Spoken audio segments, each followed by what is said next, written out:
Hey there, welcome back, or welcome if it's your first time.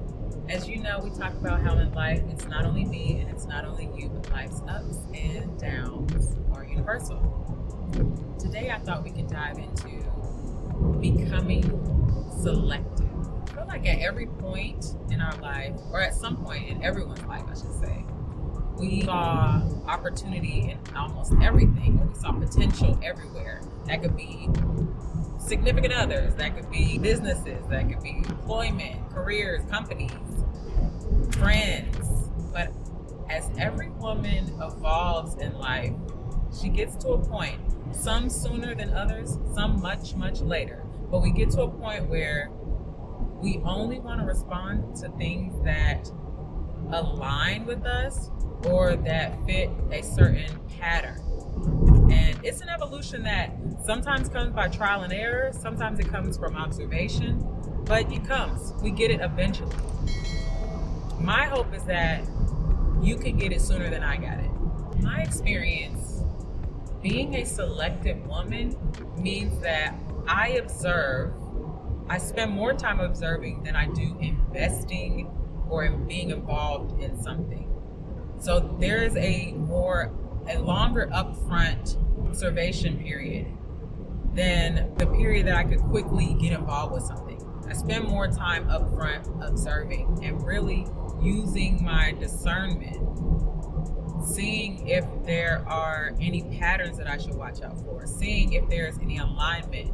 It's a more strategic way of moving through life, but it in no way lessens my positive or beneficial experiences. I just am more selective with what I participate in and what I get involved in. I have in the past invested quickly into something, whether it was putting my energy into something, being overly optimistic about something, almost to a fault where there was a lot of naivety. I was just naive, but not knowing to be discerning, not knowing to be observant. I didn't have that on my radar. You just trust and you hope for the best and you give of yourself, and you really don't know what to look out for and what to watch for. You don't know, just don't know. But as you go and as you live and as you grow in life, you start to see what to look out for. You start to see what aligns. You get a better understanding of how to move through life. You are a selective woman. You are moving to gather data, not that you're looking for anything negative, but you're just more grounded. You're wiser. I want to walk through some of the examples of what this can look like in your life in terms of the old patterns, as well as how you could shift if you want to be more selective. So maybe in the past you might have been in a relationship or a new relationship, and maybe the person says they are thinking about having something serious, and you hear that, maybe didn't take the time to observe for a period of time, and you hear that, and because you're wanting to be chosen or you want to be the one, you go fully in. You start playing the role of something that you're not because of a hope, because of a desire that you may have. So you can give off a choose me, or I'll do this so that you'll choose me. And ultimately, because there wasn't much observation or there wasn't much discernment used, you are more susceptible to being hurt, unfortunately, which is what you don't want. So you might find yourself getting results that you don't want. But with a little upfront work, we can focus on and work on not being in those situations and not getting those undesired or unfavorable results. So in that same situation, when you are focused on becoming selective, someone says to you, hey, I want to be more serious in a relationship. I want a serious relationship. You're not going to immediately invest. You're going to observe You're going to listen, watch, see if those words, because that's all they are in that moment, they're just words. You see if those words match up with any actions. What is validating the words that you heard? Other than you just hearing the words, what's confirming that?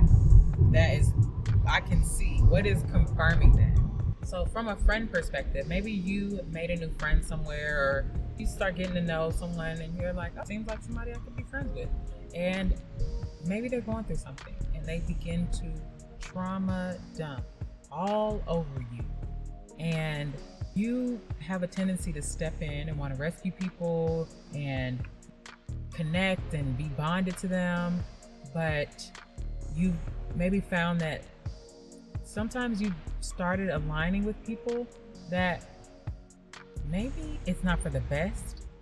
You start to get to know someone more and you realize, oh, that's very interesting that you would do X, Y, and Z, or that you would say it's not really, and it's not that we need to mirror or mimic our friends. It's not that we need to be identical. That's not what I'm saying. But we know what alignment looks like, and we know what misalignment looks like. As we're growing and as we're getting older, we know what it looks like and what it doesn't look like. So as we're becoming more selective, and we do have an experience where someone begins, a newer friend or someone we're getting to know, a friend, they trauma dump on us. And in that moment, we can have empathy, because nobody wants to see anybody going through tumultuous experience. We can have empathy, but I do not have to overextend access to myself, to you. I can be empathetic and I can be caring, but I don't have to burn myself out. I don't have to exhaust myself with trying to solve your stressful situation every time you're calling and texting and it's just the focus on this unfortunate stressful event. I can be empathetic, but I can also have boundaries. A considerate friend will ask you if you have the capacity for helping them or talking through a heavy thing, because sometimes you don't have you might be dealing with a lot of your own experiences and you might not have the energy to take that on, because you're gonna take on all those emotions. You're gonna try to solve, you're gonna try to help, you're gonna intervene, you're going to all of the things. And them knowing this, or as you grow and get to know people, a considerate friend says, hey, I'm dealing with a lot and I just need to talk through it, but it's heavy. Do you have time? And that takes growth. Not everybody has that level of awareness. I hope that your friends begin to, or that they do, as they see you evolve and as you come in contact with people and they see how you carry yourself. I will hope that many have the consideration for your peace, because it's important. It is very important, and it is to be guarded. Now, on a professional note, there was a job or a career or something where you saw the opportunity and it sounded exciting and you got offered the position and you said yes quickly. Quick yes.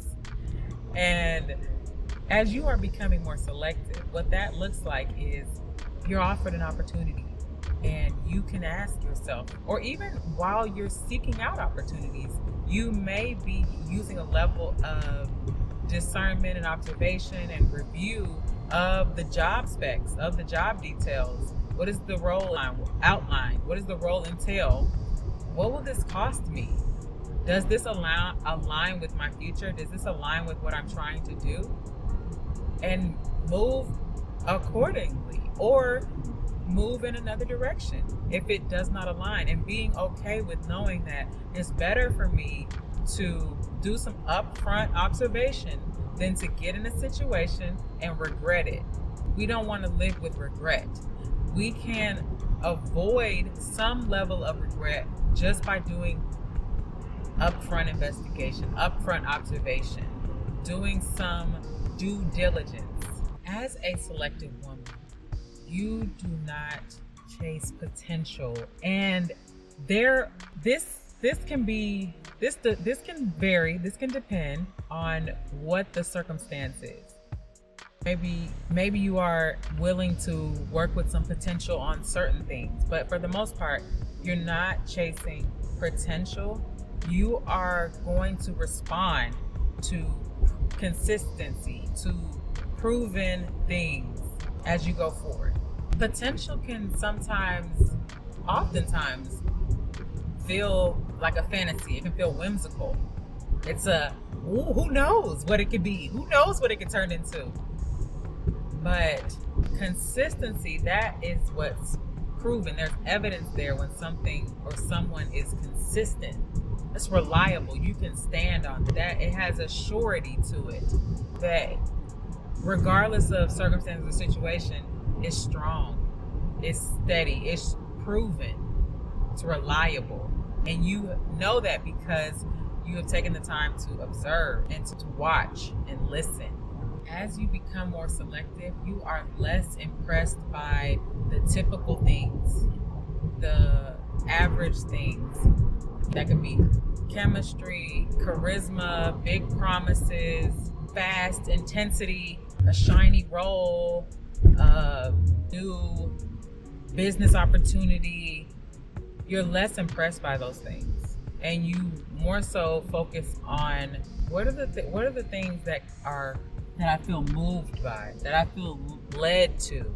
And that can be, I mentioned, reliability, follow through, consistency, emotional stability, the show of effort, emotional intelligence, things that are well planned and thought through. These are the things that you can begin to be moved by, and you're less focused on what's impressive, but instead you can focus on what aligns with me, what feels right, what is proven. That's where you can begin to put your focus. Maybe you have a friend and that friend only text you or initiate a text to you when they need something or when they want something. You being more selective, you are going to choose to reduce access. If someone's interested in you and they only make last minute plans with you, you can choose to lose interest or reduce access. Show that you have boundaries. Someone maybe is showing you strong interest via text, multiple days, back to back to back, and then nothing, crickets. And you justify that or you rationalize it in the past. But selectively, you choose to move on. You lose interest. You don't respond anymore. That person is demonstrating instability, no consistency, maybe no thought, and surely no follow through. So you are in a position now where you can be more observant. You can be more selective. You can hedge your bets against things that could turn out to be very problematic and stressful down the line. But it only can happen if you exercise that judgment, that discernment, that patience, that willingness to watch, listen, observe. It's not glamorous, but it is wise. It's wise. And you don't have to wait to be older. You don't have to wait to have wisdom.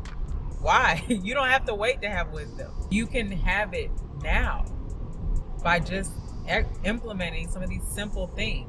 Even in a work setting, some people can always compliment you and always praise you and always tell you that it's great. And never are you considered for the promotion, never you're considered for something that would show the evidence of how great that you're doing. Even if it's a raise or whatever would reflect all of the praise and accolades that you're getting. Maybe it's time to update your resume if you're in a corporate setting. Maybe you have, in a business sense, you have someone that they oftentimes benefit somehow from your company. Maybe you give them stuff, maybe you discount their stuff or whatever, but maybe you're not getting any reviews from them, or no referrals have come across. Nothing like that. So maybe it's time to evaluate that connection. Do I need to keep giving this person stuff from my business? Do I need to keep discounting whatever for them, and I don't see any appreciation. So you want to evaluate situations. You want to be observant. Watch and learn. Watch and learn. Watch and learn. Really begin to ask yourself, is something consistent or is it convenient? Is it consistent or is it compelling? Is it consistent or is it impressive? You can ask yourself these things, and you have the ability to answer based upon what you're observing, what you've watched, what you've seen, what you've heard. Does it align? Does it match up? And you are not becoming less of a loving person. You're just allowing yourself to be less open or less available to confusion, because that's confusing, right? If somebody says something and then they do something that doesn't match, emotionally, you're justified to be confused because there is no synchronicity there. It's not matching. The math in that situation is not mathing. It's not making sense. And you have every right to be confused, but how much better off can we be if we just all together try to avoid the confusion from the beginning? How much better off are we at that point? So I want to encourage you to avoid the confusion altogether. Avoid the confusion altogether. Watch, listen, observe. You are not becoming hard or hardened. You are becoming wise. You are not closing your heart. You are protecting your peace and your future. When we think about being selective, society-wise, we can have norms or things that we associate with someone that is selective, but it's a piece that you can gain. There's a wisdom in being selective.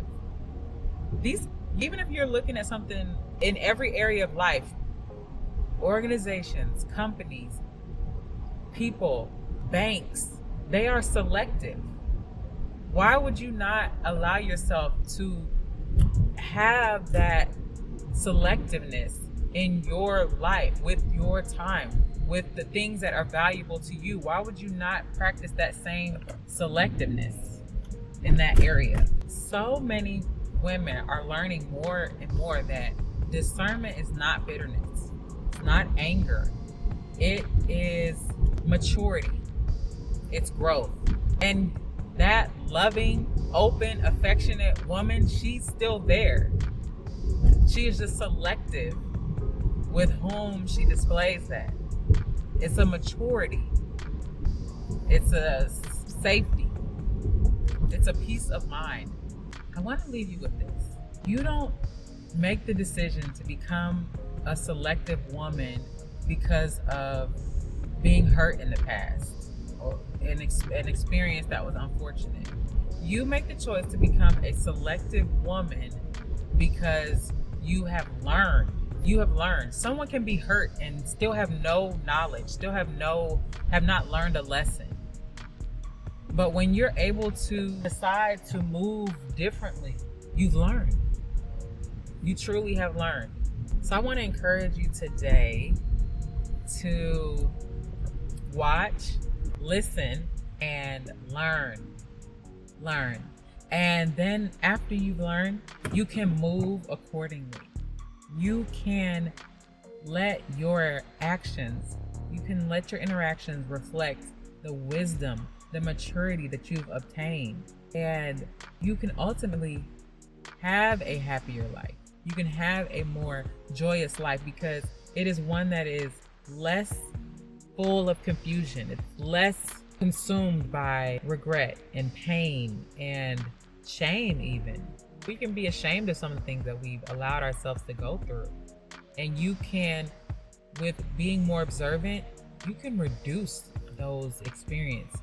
You can really reduce those experiences. So I hope that you found this video helpful. I really do. And I would like to, as you do, our comment shout outs. So I want to shout out one of the comments that we recently got.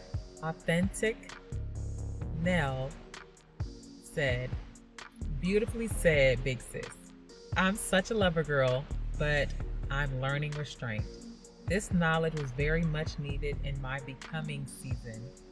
Heart hands. Thank you. I appreciate your comment. I really do. It really touched me, made me smile. And that's what I'm here for. That's what we're here for. We need to share our experiences with each other and just be open to being vulnerable. Life lessons they are not valuable if we store them and we don't share what we got from them, and we don't share how we potentially could have prevented things. So I don't want to let my experiences or my lessons be for naught or be for nothing. I want to share them, and I want to share how I would have moved differently. What would I have done differently, and how would it have played out? How would I hoped it would have played out? But just being able to be transparent. So please check the description box. There are worksheets there. There's the book of the current book there. And I really do appreciate you all. I really do. I am very thankful that I decided to begin, and I am very, very appreciative for all of your comments. They are very helpful. They are very helpful. So thank you so much for watching. If you have not already, please subscribe to the channel. Give this video a thumbs up. And I love you so, so much for watching. I'll see you in the next video. Bye. Not only cats, my common friends.